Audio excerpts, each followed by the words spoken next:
वैष्णवी हगवणे आत्महत्या प्रकरणी नवी माहिती सध्या समोर आली आहे। बडेजाव मिळवण्यासाठी लग्नामध्ये करण्यात येणाऱ्या कोट्यवधी रुपयांच्या खर्चाची सध्या चर्चा होते। हा कोट्यवधींचा खर्च म्हणजे एक प्रकारचा हुंडाच आहे। वैष्णवीच्या लग्नात हगवणे कुटुंबियांनी 51 तोळे सोनं, चांदीची भांडी, फॉर्च्युनर कार असा हुंडा तर घेतलाच। त्याचबरोबर वैष्णवीच्या वडिलांना लग्नासाठी तब्बल 1.5 कोटी रुपये खर्चही करायला लावला, अशी माहिती सध्या समोर येते आहे। महत्त्वाची अपडेट सध्या आपण ही बघू शकतो। हगवणे कुटुंबियांसंदर्भातली ही महत्त्वाची अपडेट। वैष्णवी हगवणे प्रकरणातली ही अपडेट आपण बघू शकतोय।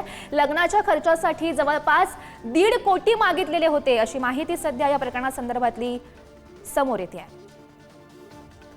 वैष्णवीच्या वडिलांना जवळपास 1.5 कोटी रुपये लग्नासाठी खर्च करायला लावला।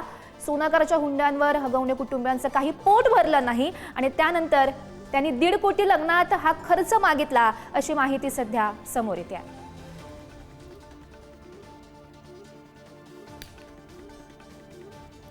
नेमका किती खर्च आला ते आपण बघूयात ग्राफिक्सच्या माध्यमातून। वैष्णवीच्या लग्नासाठी 10 लाख रुपये भाडं असलेला आलिशान रिसॉर्ट घ्यायला लावलं। स्टेजवरच्या सजावटीवर 22 लाख रुपये खर्च करायला लावला।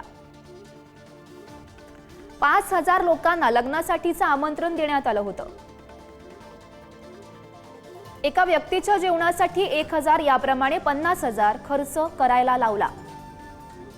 पाहुण्यांचे सत्कार, स्वागत आणि कपड्यांवर वेगळा खर्च करायला लावला। लग्नाचं कंत्राट इव्हेंट मॅनेजमेंट कंपनीला द्यायला लावलं। त्याचे लाखो रुपये सुद्धा वैष्णवीच्या वडिलांना द्यायला लावले। लग्नाच्या एका दिवसासाठी तब्बल 1.5 कोटी रुपये खर्च करायला लावला, अशी सध्या या प्रकरणासंदर्भातली नवीन माहिती समोर येते आहे।